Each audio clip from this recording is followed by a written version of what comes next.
The views expressed, opinions given, and any communication made between the hosts and guests of What Are You Afraid of Horror and Paranormal Show do not necessarily reflect the views or opinions of Para-X Radio, EMC Network, or all services that play this show. The hosts and services are not responsible for the actions of their guests, and the original rights of all intellectual property is retained by the creator, and all work is used with either permission or Creative Commons license. The show is for entertainment purposes only.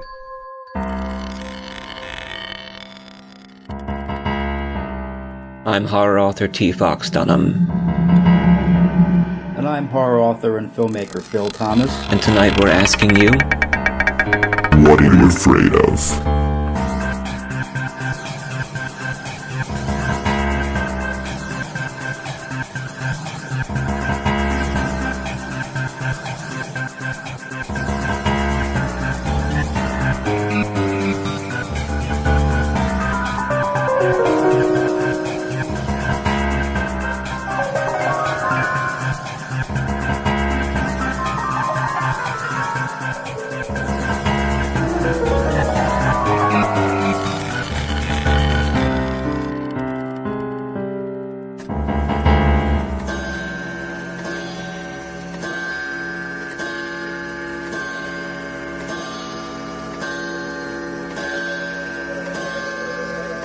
Philadelphia's horror home with hosts T. Fox Dunham and Phil Thomas.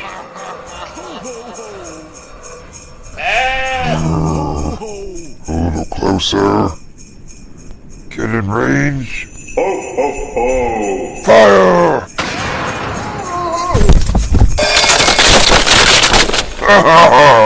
Die, Santa, die! Christmas belongs to the Krampus this year.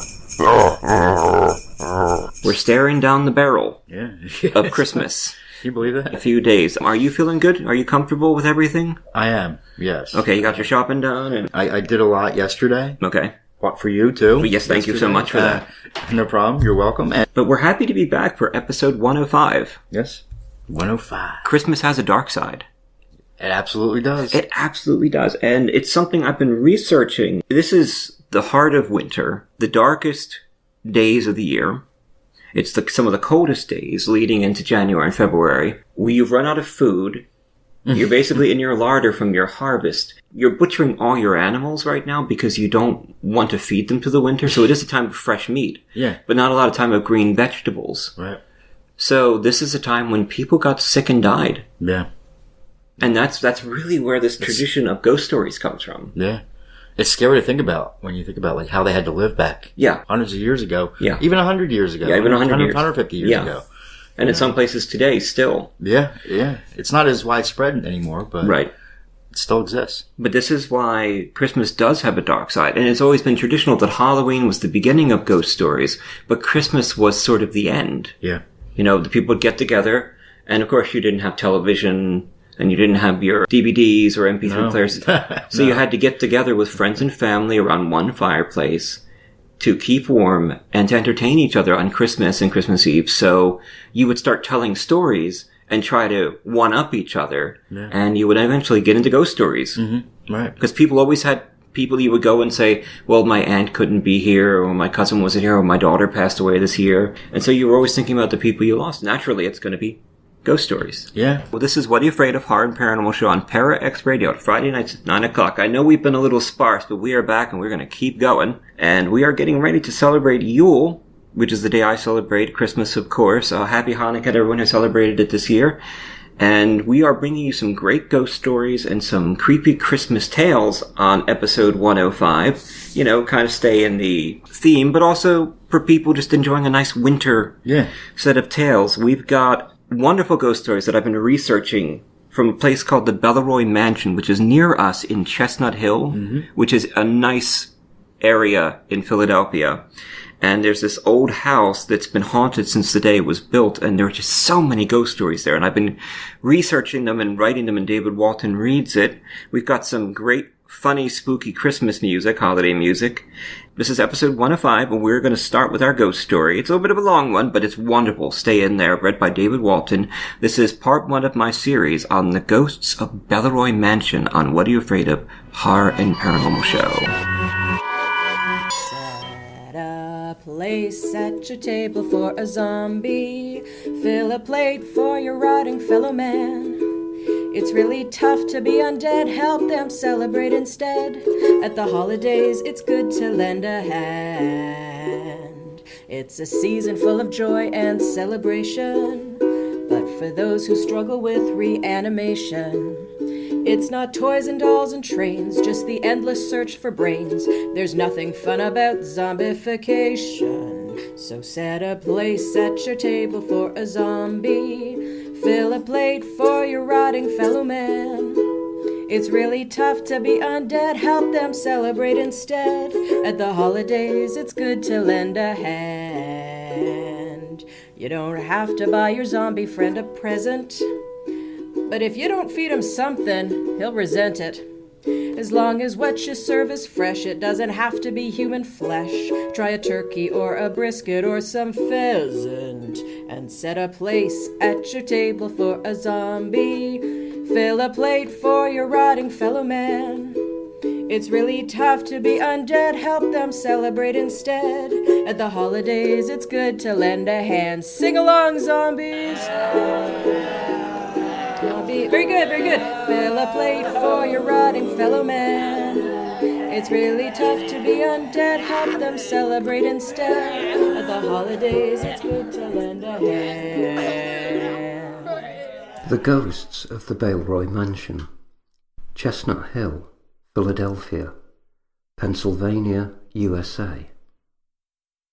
Researched and written by T. Fox Dunham. Read by David Walton. My God, I can't believe how many spirits are in this house. Said by psychic Judith Richardson Hames upon crossing the threshold of the Baleroy Mansion.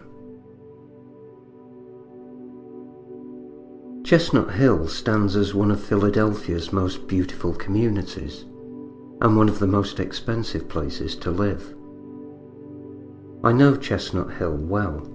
My wife, Alison, works at a law firm on Summit Street, and I often come in with her so I can write and edit at one of the coffee shops in the town proper. Germantown Avenue, an old cobblestone route bearing a trolley track, runs the length of Germantown Avenue, leading the way to restaurants, bakeries, art shops, antique stores and coffee shops. Chestnut Hill is one of the region's most beautiful and architecturally distinguished communities. Flanked by the spectacular Wissahickon Gorge and Kresheim Valley, Chestnut Hill is home to one of the best collections of 19th and early 20th century residential buildings in the country. Chestnut Hill is known also for its famous buildings, once housing a hospital during the American Civil War. Many ghosts still reside in this beautiful neighbourhood, and homeowners still tell of ghosts that appear to them. One such house famous for its tales of encounters with the other side is the Baleroy Mansion. This estate houses 32 rooms and was once known as America's most haunted house. The house was built in 1911 and owned by the original architect. The mansion was then bought by May Stevenson and Henrietta Easby in 1926. Henrietta was the granddaughter of the famous general from the Battle of Gettysburg, George Meade. Many visitors to the home over the years have seen an elderly woman holding a cane on the second floor. This anonymous crone is usually dressed in black and hovers in a corner. She is sometimes blamed for knocking objects off the wall. The old woman's spirit is thought to be the ghost of the original owner of the house. Rumour has it that she was killed by the architect who built the mansion before it was bought by the Meade-Easby family, and who then hung himself. There is no evidence of this story, and it is often thought to be a neighbourhood legend, which is common around old houses with supernatural reputations. The old woman is not peaceful.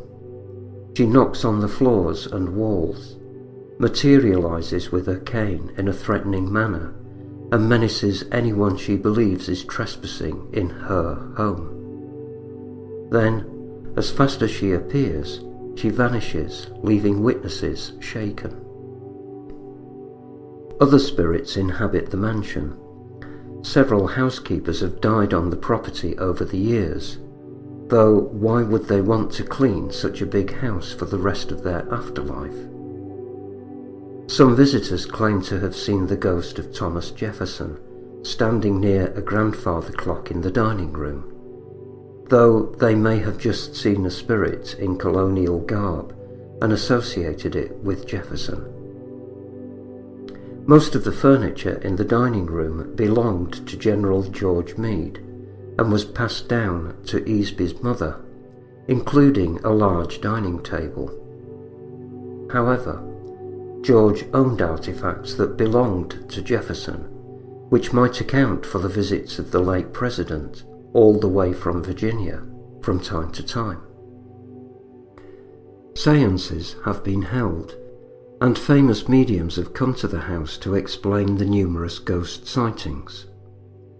One of them was Judith Richardson Hames, who upon crossing the threshold remarked, "My God, I can't believe how many spirits are in this house." Some of the spirits taunted family members and guests. It was common for them to report hearing knocking, footsteps, doors closing, or water running in the house. Housekeepers, workers, and renovators have reported problems with the electricity that couldn't be explained and so often blamed on the ghosts. In later years, something continued tripping the alarm, summoning the Philadelphia police. The police began to write "ghosts" in their official reports to explain the reason for the activated security system. Others reported seeing a black car, a type popular in the 1930s, driving up the long narrow driveway to the mansion, or hearing the revving of an engine outside the house. When they look outside to see who it is, the car vanishes. Some places are just hubs for spirits. The first time tragedy struck the family was the death of their youngest son, Stephen. Stephen and George Jr. were playing when they looked into a fountain to see their reflection. George saw his own youthful face, but Stephen beheld a menacing white skull looking back at him through vacant eye sockets. A few weeks later, after this harbinger, Stephen died of a disease. People have reported seeing Stephen over the last century, or witnessing his pranks. He's appeared to workers, called out their names, thrown antiques, disrupted the electricity, and even knocked his portrait 15 feet across the gallery floor during a dinner party. However, besides Stephen, the house is well known for other notorious ghosts and haunted artifacts. George Jr., son of George Meade Easby, claims that the spirits of his family, including his brother Stephen and mother Henrietta Easby, still dwelled in the house. I was brought up not to believe in ghosts and to trust only what science could explain. However, I have seen the ghosts, and there is no reason to be afraid, George once said. George Jr. came to appreciate the myriad apparitions in his mansion, and even politely invited them to indefinitely stay, which I'm sure is not appreciated by future owners of the property. Psychic Judith Richardson Hames has said she's communicated with Easby's mother and some of the other ghosts of Baleroy. George's mother died in 1962 at the age of 82, and his father died in 1969. George Meade Easby then hired housekeepers to take care of the house. The mansion was burglarized, and the thief got away with over $200,000 worth of antiques without leaving any damage or forcing entry. The thief had prior knowledge of the location of the valuable artifacts. Even George Easby's father, George Sr., changed his mind about the existence of ghosts. Before George Sr.'s death, he told his son George Jr. that he had seen the spirit of his late wife, Henrietta, roaming the house. George Jr. also witnessed his mother, Henrietta, still roaming the house long after the death of his parents. George Jr. has stated that his mother still advised him, sometimes in dreams, keeping him away from bad business deals and crooks. His mother, Henrietta Meade Large Easby, 1880 to 1962, who was said to be a prim and proper Victorian lady of few words, even led her son to treasure. She led George Jr. to find papers that his great-uncle had stashed away in a cabinet, which gained George Jr. a nice inheritance and helped him find candlesticks and other expensive antiques hidden in the attic. George Jr.'s mother also valued her privacy and refused to put up with rude behaviour. In 1984, freelance reporter Louis Gallo toured the mansion, making notes with his tape recorder. When they entered Henrietta's old bedroom, the device was ripped from his grip and thrown. Gallo said that someone had pulled it out of his hands. George Meade Easby told the Inquirer magazine a chilling story in an article dated April 3, 1999, that he woke up with someone grabbing his arm. The embrace was quite chilly, and it startled him awake. When he turned on the light, he found no one in his room. George Jr. also encountered a late uncle on the grounds of the mansion, perhaps visiting the family in the afterlife. In 2005, George Jr. Easby, son of George and Henrietta and brother to Stephen, would finally join his family in the afterlife. George had planned to make the Baleroy into a non-profit foundation, since he couldn't convert it into a museum because of its residential location. The mansion housed rare and beautiful artifacts, and over 100 years of Philadelphia history. However, since he passed away without any direct descendants, a legal battle ensued between relatives of George Easby and George's domestic partner, Robert Irigoyen.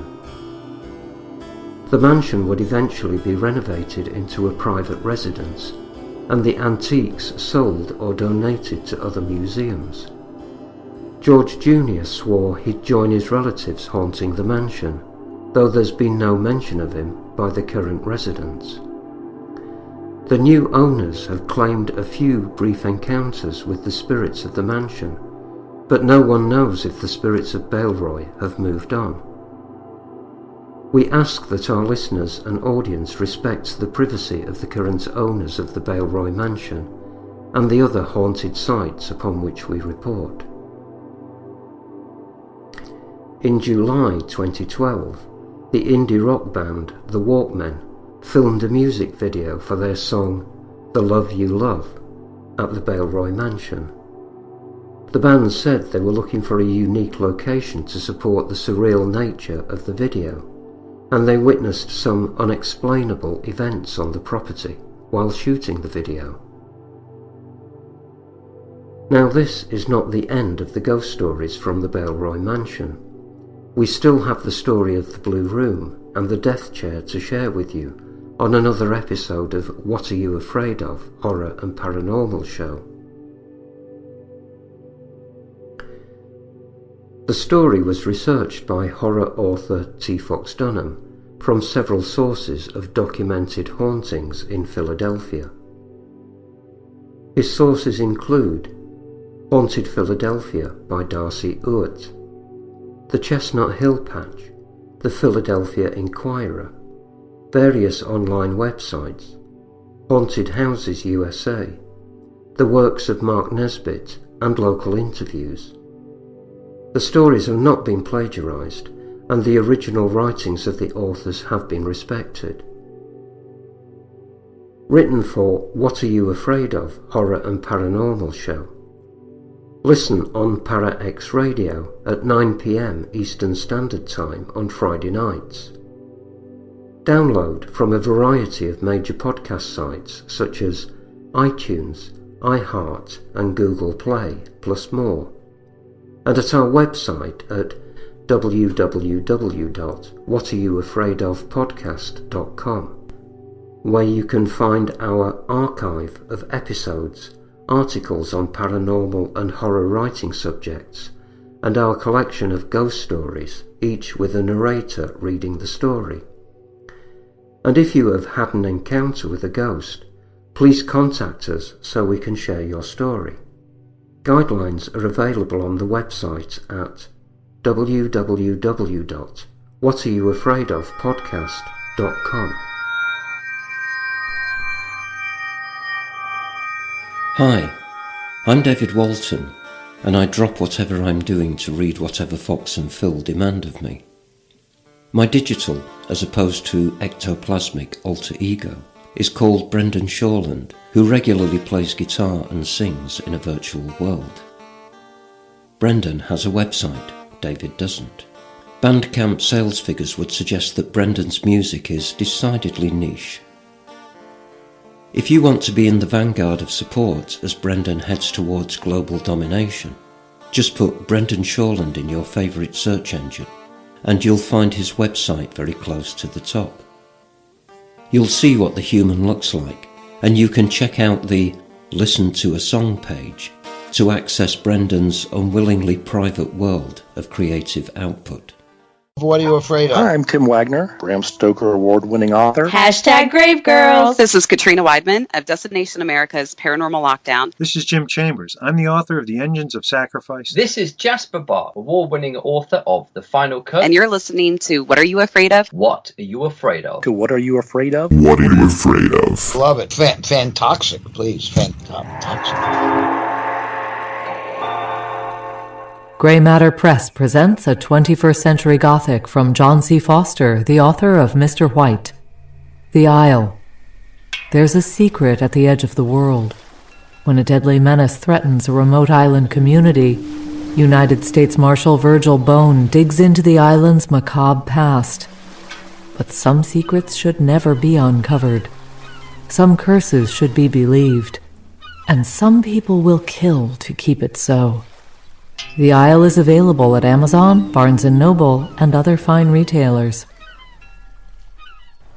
I'm Jenna Valadez with the Basement Files. Tune in Friday nights, 6 p.m. Central, 7 p.m. Eastern, right here on the ParaX Radio Network. Episode 105, Christmas Has a Dark Side. And it really does. It really does. That's such a creepy mansion. So many ghosts live there. It's like that movie, 13 Ghosts. Yeah. Remember where it was that weird rotating house and Tony Shalhoub was fighting off the 13 ghosts? It was all S&M and all that. Yeah. It's like Tony Shalhoub, right? Tony Shalhoub was in it. Yeah. We're talking about some of the creepiest Christmas horror movies. Mm-hmm. You know, and you're more the expert on this. No. So this is your thing. Right, yeah. You know Black Mirror. Of course. Do you remember the middle one that they did? It was like number 3. And it was basically a movie with 3 or 4 shorter segments. They're in this house in the middle of nowhere. And the one guy's preparing Christmas dinner. And the other guy doesn't want to be talked to.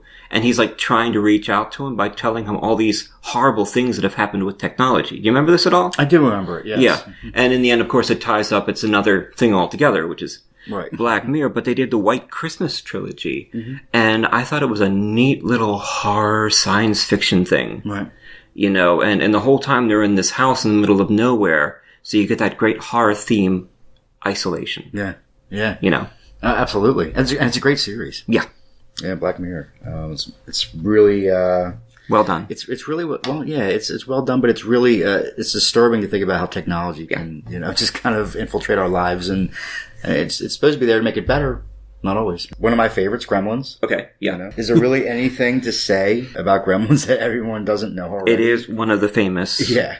One of the great. I mean, I've been talking to a lot of friends who are, and I was, what are you watching right now? And they're all like, well, we're going to watch Die Hard and Gremlins. Yeah, because they're both Christmas movies. That's what they're watching, Die Hard and Gremlins.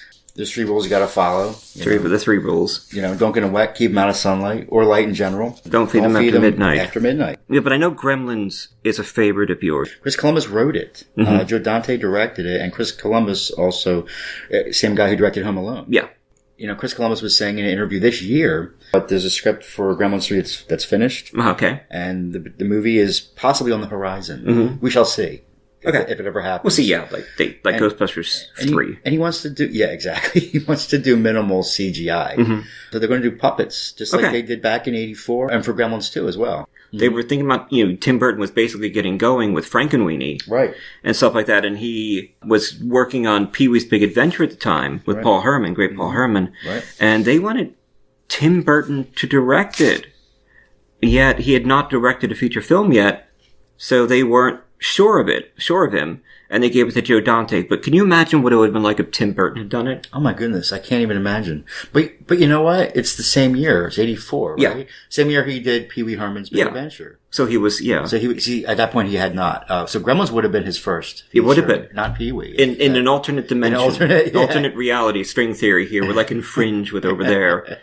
With the bronze Statue of Liberty. Tim Burton directs. Oh my goodness. Gremlins. And Howie Mandel. With the voice of Gizmo. He was very popular back then. Yeah. And Kingston Falls, where they filmed it, is also Hill Valley. Yes, it is. From Back to the Future. Yep. Yes, I guess you find a spot you like and... It's a backlot, of Warner Brothers. And, with the clock tower. The clock tower. Well, let's see. Gremlins was Warner Brothers, right? And Back to the Future was Universal. So I don't know. Now you were talking to me about how the Gremlin script was supposed to be darker than it is. Yeah. Oh my god. Yeah. So yeah, some of the scenes had the Gremlins eating Billy's dog. Oh my god. Yeah. And his mom being decapitated, and some of the Gremlins just tossing her head down a flight of stairs. Wow. Yeah. No kidding. So they're not just throwing her down the stairs, they're throwing her head down the stairs. That's just mean. Decapitate her and head. That's full-out horror movie right there. That's not very much in the Christmas spirit, sir. No, it's not. But that's... So... As much as I love horror, I like the direction they went. Now, do you think that if they had gone full-on horror, it would have the same appreciation in our consciousnesses today? I don't think so. Yeah. No, I really don't. I think it made it family friendly. I mean, you saw as a kid. Yeah, yes, right? I did. Yeah. I saw as a kid. Anyone that's pretty much our age, late 30s, early 40s, has knows Gremlins. Has seen it back when it came out. Yeah. I always remember Arnie Fetterman. Arnie Fetterman. Remember? And he was the guy that knew the Gremlins from World War II. Yeah. He had the exposition. Right. And of course they drive his truck through his... Right. That horrible scene where they're sitting on the couch and they're screaming at each other. And then you see the lights coming and you never see them hit the... And you don't know what happens. Somehow a snowplow. Freak accident. Yeah. He says, but you know what? They don't die though. No, they don't. They come back in the sequel. They come back in the sequel, yeah. Arnie Fetterman. For years I thought that was it for them. I thought the Gremlins got them, but they didn't. Now Chris Columbus got the idea from mice in his apartment. Really? I really like the dad. Right. Rand Peltzer. Yeah. I really liked him a lot. He's great. And Dragon Breath. Remember he's trying to sell the stuff in the Chinese curiosity shop. Yeah. And he's on his phone with his wife at the convention. Right. And you look behind them and you don't see, but you see the time machine from the movie. H.G. Wells' Time Machine. Yeah. And a few minutes later, as he's talking on the phone, it vanishes into time. Yeah. Isn't that cool? And also in that scene is the robot from Lost in Space. Right. Yeah, walking past. Sorry, miss. Sorry. That's what he says. Yeah. The Peltzer bathroom buddy. The bathroom buddy. The bathroom buddy. You can't get them wet, yet they're out in the snow, they're out in the rain, drinking beers at the bar. That's a good point. Yeah. Maybe they can ingest it internally, but it just can't be splashed on. Yeah, maybe. Maybe. I don't know. Because some of them were banging their beer mugs against the bar and it was splashing everywhere. Yeah. So why weren't they? Maybe it's water. It's water. Yeah. It's water passes water. And then beer is okay. Yeah, beer is kind of like Superman at the time with the nicotine kryptonite, turned him into an evil. Yeah, it's Superman 3.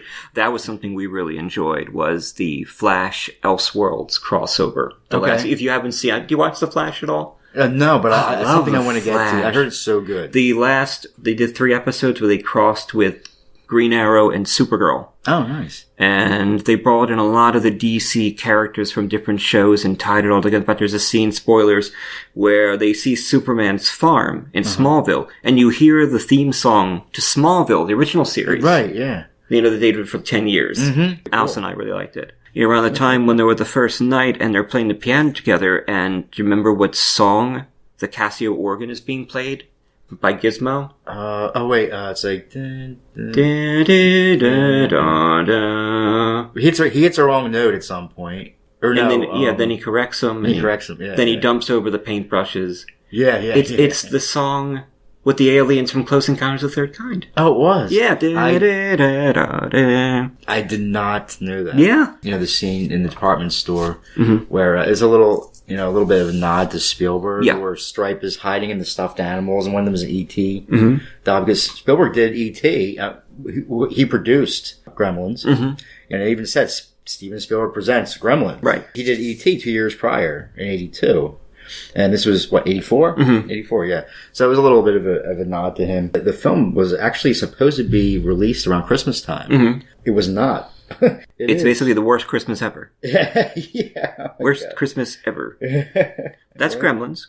Pretty cool. So, and the reason why they didn't release it around Christmas time, because these studios, they plan their summer releases years ahead of time. But at that time, Warner Brothers didn't realize that it had no summer movie to put up against Indiana Jones. Oh, wow. And the Temple of Doom. So, or Ghostbusters. Yeah. 84. Ghostbusters, Indiana Jones. That was the golden Gremlins. year. Yeah. I've always thought the Addams Family remake was a Christmas movie because they released it at Christmas. We saw it a week before Christmas in theaters. And it opens with the carolers singing Deck the Halls with Boughs of Holly. And then it moves up the house. Dun-dun-dun-dun. And then you see the Addams up there with this big vat of boiling oil they're dumping on the carolers. So Edward Scissorhands is another one that's Christmas. Yeah, you're right. Saw it at Christmas. It ends at Christmas. He does that wonderful ice sculpture Johnny Depp. Have you seen Edward Scissorhands? Oh God, yeah. I need to get my wife to see it. Yeah. I've seen it quite a few times.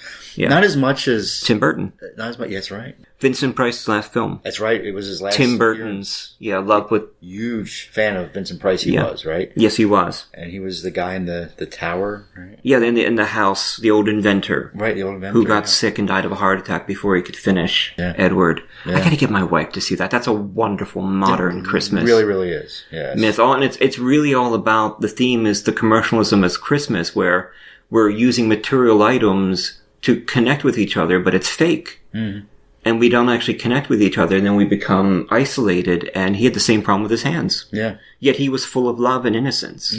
I love that. Yeah, and people were mistaking him for a monster. Yeah, for a monster, because he was different. He was not a monster. He was actually very kind, very gentle. He just had these... They thought that he was going to try and kill them. He was a freak. Yeah. People thought he was going to try... I mean, it's such an off-kilter movie, if you think about it, but it's a great film. Any other scary films that you like this time of year? I mean, I love Black Christmas. Okay, yeah, you talked about that before. 1974. Yeah. It predates Halloween as a slasher by 4 years. Was this Black Christmas? 74 and Halloween was 78, so... We were talking about juxtaposition earlier. We were talking about juxtaposition. Horror against the whole Happy Christmas family. Yeah.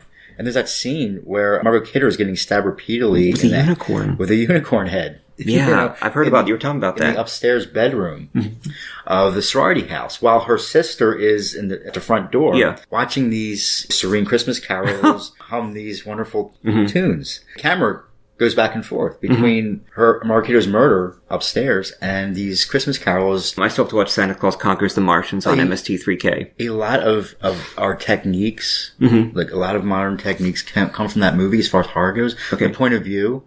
Was very, the movie starts off with a point of view of the killer walking up to the house and going to the second floor. Oh, you like that. I know you do. And this is 74, so this is like before Friday the 13th. This is before Halloween, Right. And Bob Clark, interesting enough, is the director of Black Christmas, and he also directed another very famous Christmas movie. Okay. Christmas Story. Ralphie. He'll shoot your eye out. Two very different types of Christmas movies. Wonderful. One is a slasher, one is a family film, but which is very classic. Yeah. This is What Are You Afraid of? Paranormal Show, episode 105. Christmas Has a Dark Side. And coming up, we got a great song that I just found on the Music Free Archive from CC Mixed, and we'll be back on What Are You Afraid of? Horror and Paranormal Show on Parax Radio on Friday nights at 9 p.m. You can find us at all major podcast services, and check out our website at www.whatareyouafraidofpodcast.com. Santa Claus is coming to town.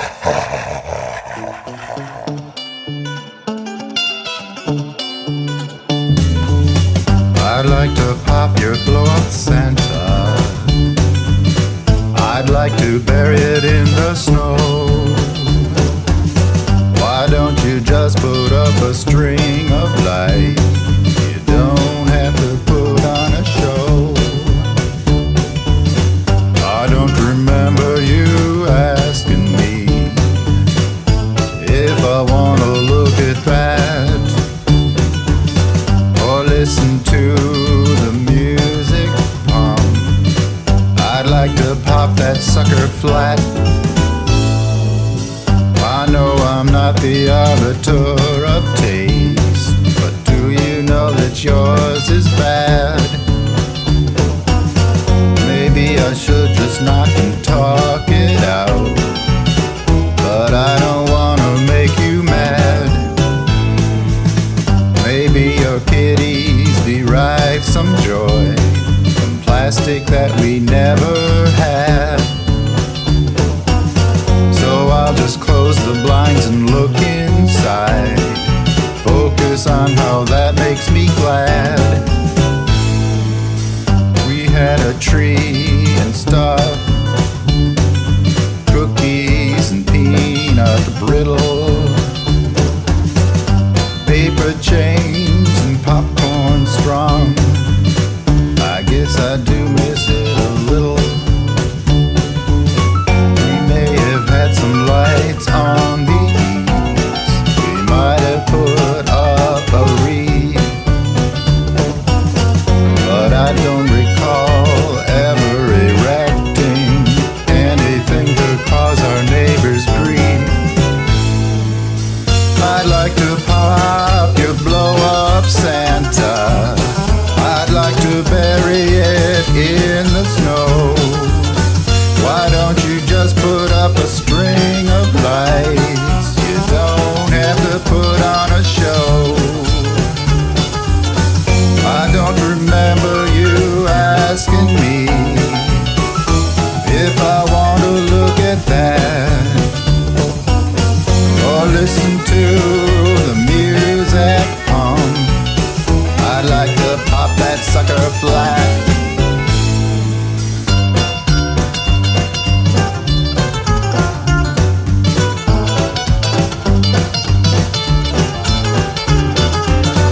I don't remember you asking me if I want to look at that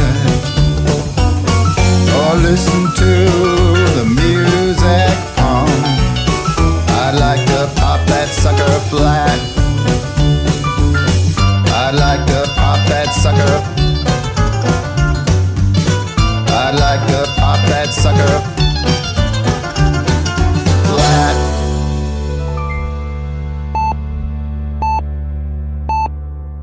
Mercy, a new horror medical thriller from author T. Fox Dunham, published by Bloodbound Books. Based on the author's horrific battle with a rare form of lymphoma that involved intense chemotherapy and radiation, Fox turns the horror of his experience into terror on the page. William Saint is dying of cancer. On most days, death seems like a humane alternative to the treatment. Stricken with fever, William is rushed to Mercy, notorious as a place to send the sickest of the poor and uninsured to be forgotten, and finds the hospital in even worse condition than his previous visit. Willie's memories faded. He grabbed his sack head, the sack head of the scarecrow, picking at the exposed chicken wire to hold them in. However, the memories fell out of the holes in his face. They wormed and crawled from the leather flesh and the old clothing of the scarecrow, then squirmed and wiggled down his body. The grounds are unkempt, the foundation is cracking, and like the wild mushrooms sprouting from the fissures of decay around it, something is growing inside the hospital. Something dark. Fangoria gives Mercy 3.5 out of 4 skulls. Dunham has channeled his many brushes with the other side into the exquisitely rendered, lyrical, supernatural hospital thriller Mercy. It's feeding on the sickness and sustaining itself on the staff, changing them, and now it wants Willie. Come now, Mr. Saint. Just a little more of that sweet milk. So salty and so good. You won't miss it.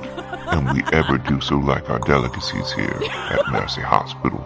Part medical horror, part supernatural suspense, Mercy is a hard-hitting fever dream of a novel.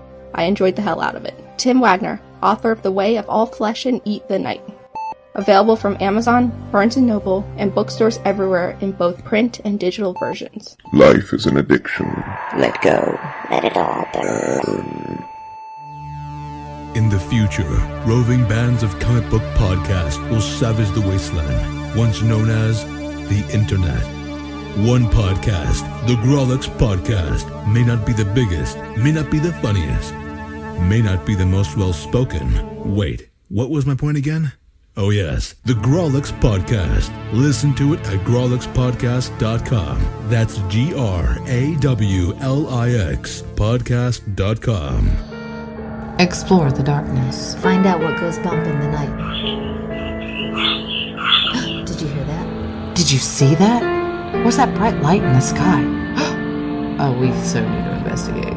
Calling all witches and sensitives. Explore the paranormal. With host Shauna and Vicky from Geeks Paranormal. Wednesdays at 9 Eastern, 8 Central. Let's explore. On paraxradio.com.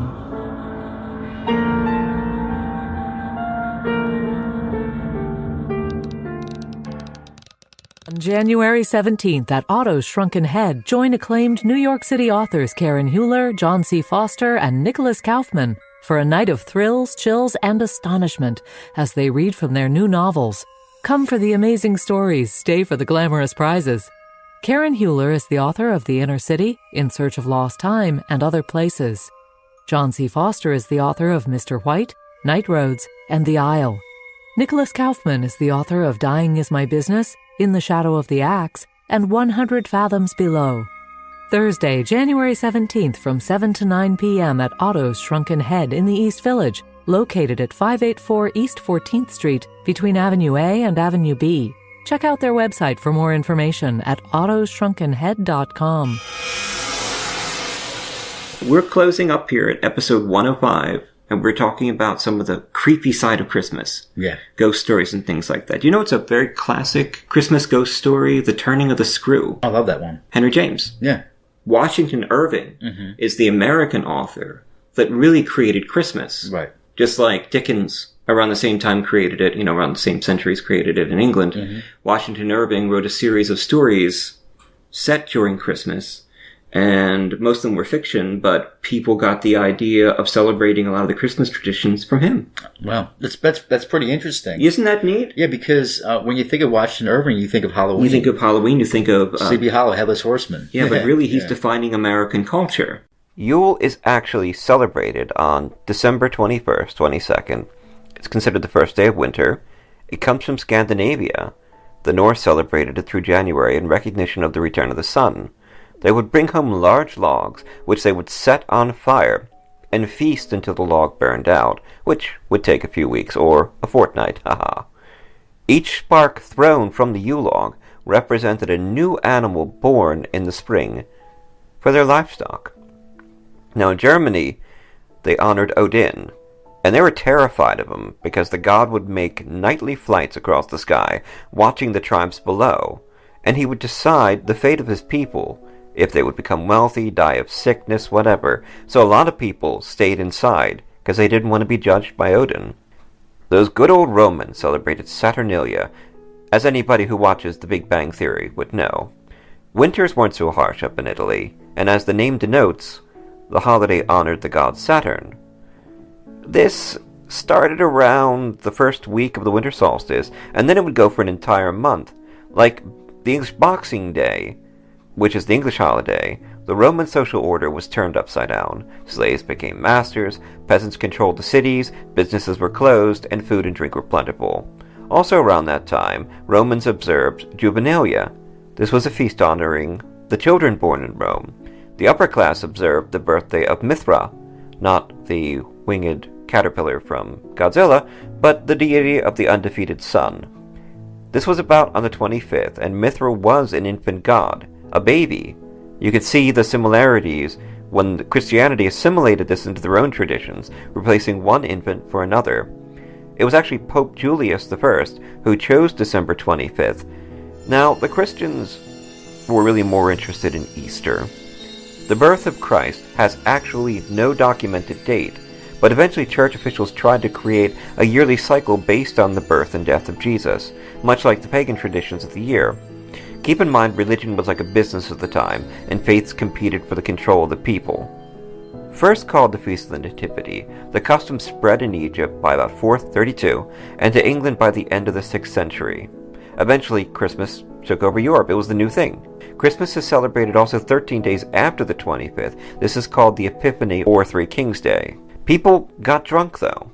They ate too much. They indulged in mischief, like the custom of the Lord of Misrule, when they would pick a beggar to become the king or the Lord of Misrule, and they would go around to the wealthy houses, demand food and drink, and if you didn't give it to them, they would cause lots of mischief and annoy the crap out of you. Now, the wealthy thought that this was them sort of repaying their debt to society and the imbalances between the poor and the wealthy, so they went along with it. Christmas was eventually outlawed. Oliver Cromwell, Lord Protector of England, banned Christmas. He led a Puritan forces and eventually took over England for 18 years in 1645. When he died and Charles II of the family Stuart was invited to renew his rule, he reinstated Christmas and made a beautiful time of celebration and light.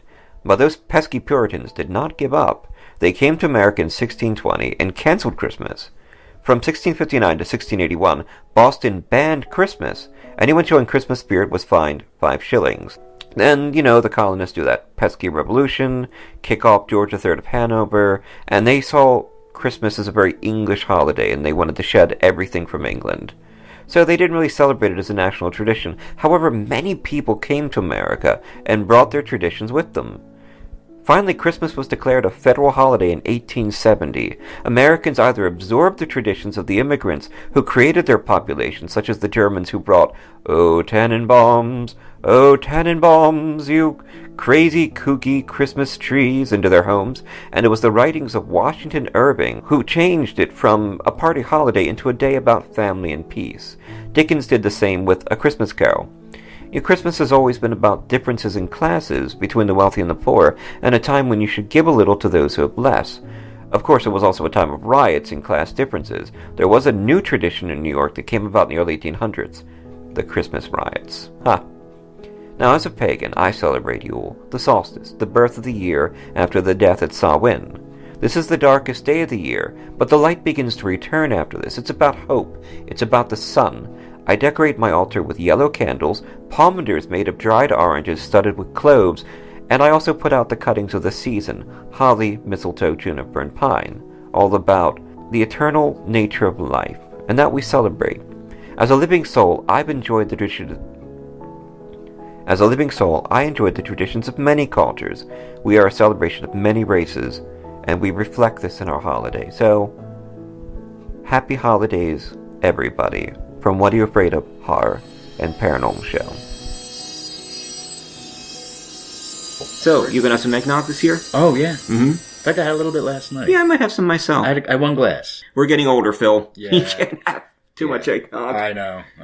You gotta be careful. And you're coming over for lasagna. I am. Yeah, we'll do that. Christmas Eve. Yeah, and hopefully, I think I'll be okay. I'm on a lot of meds. I'm seeing a lot of doctors, and I have the walking pneumonia, but I'm getting through it. It's good. So, you just gotta keep plugging ahead, Yeah, so grateful that my wife completed her master's degree at UNC. She's wonderful. done. Congratulations to her. 2 years, very difficult program. A lot of people washed out. I know. This year, she got through it with some very high scores. She's got her master's, and she loves the old Doctor Who, and there's a character called the Master, an evil Time Lord. So she's telling everybody she is the Master now. I have a master degree, and you will obey me. This has been fun. I mean, this has been 2018. We are closing out 2018. For Episode 105. Yeah, and there's only a couple weeks left. Yeah. Yeah. That's it. And then, can you believe we'll be into 2019? I know. And we'll be continuing the show. I got some great guests lined up. Oh, yeah. We'll be doing a lot of good ghost stories and horror. Yeah. And I think we're going to probably do a review thing for New Year's, like the best of 2018, our best stories. Right. Yeah. Thanks to everybody who helped us. So we got another episode before the year closes. Yeah. We'll probably do the best of kind of thing. Yeah. Hang out and play our best segments. So you guys definitely tune in for that. That'll be great. Yeah, and check out the website at www.whatayouafraidofpodcast.com for information about all of our previous episodes, our archive of ghost stories, and send us your true ghost stories. Yeah, we want to hear them. And go check out Washington Irving's book, The Sketchbook of Jeffrey Crayon, and The Gent, written in 1819, to get an idea of where Christmas came from. It doesn't have to be religious. There's a point where you have to say, yes, all these traditions came from somewhere. Yeah, right. But this is what we celebrate now. Just because the country celebrates them doesn't mean they're celebrating any one religion. Right. Christmas trees come from Norse culture. Baby Jesus in the manger and the nativity comes from Christianity. The Epiphany is 12 days of Christmas later. You've got Hanukkah, you've got a menorah. Yeah, it's a melting pot. I'm a pagan. Right. And yet I love seeing the nativity scene. Right, yeah. Mm-hmm. Exactly. It's a melting pot of cultures and religions. And they're out there doesn't mean you need to be offended. Just relax and enjoy. Right, yeah. You got that right. And bring us some figgy pudding. And bring us some figgy pudding. And bring us some figgy pudding. You know what? I was looking at something on YouTube, and it kind of was a recommendation. You know, YouTube recommends things, and I'll keep this short because I know we're running out of time. Yeah. But this guy, he was talking about, he's Jewish, right? Okay. And he celebrates Hanukkah. He said, but he was contesting the use of Happy Holidays against Merry Christmas. Okay. And he was like, I'm Jewish. Yeah. He's like, but my country. It's my country's holiday, Christmas. He goes, I don't have a problem because I think it's crazy that when someone says Merry Christmas, someone else will look at them like they're crazy, like they're being offended. He's like, I embrace Christmas. He goes, I celebrate Christmas, and I'm Jewish. I celebrate Hanukkah. We don't need religious, but I love Christmas. And that's the message we're trying to get. It's like Scrooge says, keep Christmas in your own way, and I'll keep it in mine. Yeah, you're right. I have one question before we wrap up. A Nightmare Before Christmas. Yes. Oh, yes. Halloween movie or Christmas movie? I'm going to go with Christmas. Okay. What holiday are they trying to save? Christmas. What holiday is he trying to... Where's it end at? Who are they saving from Boogie Woogie? Santa Claus. I think it's Christmas. Okay, there you go. I think it begins at Halloween, but I think the majority of it is them getting ready for Christmas. Right. Okay. So what do you think? Halloween or Christmas? I think it's a mixture of both. Okay. I used to think... Oh, Phil, way not to take a position here. We'll put it this way. I always used to watch it on Halloween. Mm-hmm. Always at Halloween. There you go. Always, and in fact, I watched it this year at Halloween. And I never watched it at Christmas, so I don't know. Okay. It's been great doing the show with you. I'm so glad I was well enough to do it. Yeah, me too. You're coming along. Yeah, I'm getting there. You're a bit better than you were. Hopefully it stays that way. And we'll see. Yeah. Just one day at a time. You got it. And that's our message, is that relax, guys. It's Christmas. Put up a tree. Drink some eggnog. Don't go starting these battles when there are much more important ones to fight. Right. Because if you're buying a lot of gifts this year, donate a book to Barnes & Noble for the kids. Yeah. Drop some money in the Salvation Army kettle. Right. You don't have to do a whole thing. Just a little thing. Right. If you're buying $50 gifts and you have $1, drop it in a jar. Relax. Enjoy yourselves. If we all did a little something. Let's give a little back. Yeah, if we all did a little something. Life's too short to be a Scrooge. Yeah, I went over to Barnes & Noble, got a bunch of Christmas gifts, and I picked up a copy of Hitchhiker's Guide to the Galaxy and donated it. Go to Barnes & Noble. Yeah. Go buy it. But like I said, you can buy a book at Barnes & Noble and donate it to them. And some kid's going to wake up on Christmas morning, get this book, he's going to be 7 years old, and he's going to read Douglas Adams for the first time that he got, and it's going to explode his mind to the possibilities. Right. Of the universe and the world and everything. I just love that. Right. So that's what this is about. Right, yeah, exactly. And scary ghosts and horror, too. Of course. Of course. Well, happy Yule, everybody. Merry Christmas and... Yes, happy holidays. Happy holidays. Happy holidays. Whatever you celebrate. Celebrate it, just celebrate. Just celebrate it. Yeah. We're halfway out of the dark. That's right. I'm T. Fox Dunham. And I'm Phil Thomas.